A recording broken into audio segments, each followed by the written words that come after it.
Now, you shouldn't need a hint to figure out if this is a power function or not. You should do that yourself, and you should have already done that since the question was posed. However, pause for a minute, think about it if you haven't already, do your own test. Now, I'm just going to give you a cursory answer from my point of view. If I start from this point, here's an x-coordinate. I cut that x-coordinate in half, I'm here. If I cut this in half, I'm probably here. Now, if I go from here to here, well, let's say from here to here, it looks like y increases by a factor of at least 4. Okay? Now, if I go from here to here, by what factor does y increase? Is it the same factor? Is it clearly the same? Is it clearly different, or is it ambiguous? Okay?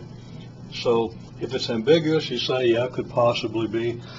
If it's clearly not the same, well, then maybe you check and see, did I really transform this function properly?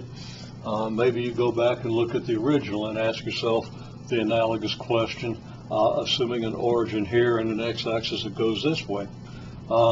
There are many ways you can approach it to determine whether it's plausible that this thing transformed by these simple transformations, none of which would change the basic power function nature of a function, gives you a power function. And then we can say that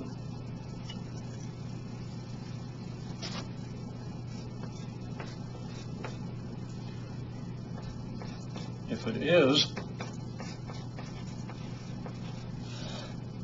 then the original function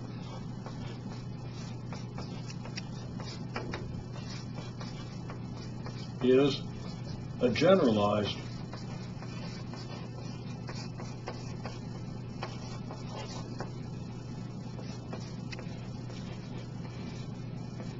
power function of the form y equals f of x equals a times x minus h to the p plus k. Now, I've mentioned this generalized form back in the first introduction, but we haven't really talked about it in terms of the parameters of your shifts and stretches, although you know that if we take the x to the p function and shift it h units, that's equivalent to replacing x by x minus h. If we vertically stretch it by factor a, and if we vertically shift it by factor k, then we could easily trace how we get this function. Although, you know, we want to do more with the rules for transformations to see exactly how this could come about.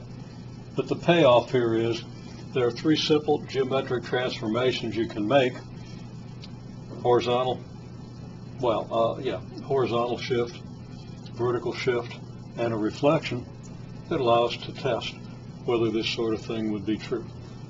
If this doesn't give us a power function, then the function here, the original function, doesn't have the, isn't a generalized power function, doesn't have this form. So if this is the function y equals f of x,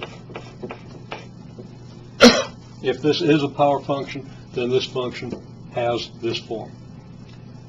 If this isn't a power function, it doesn't. There's no p, no h, no k, and no a that would make it so.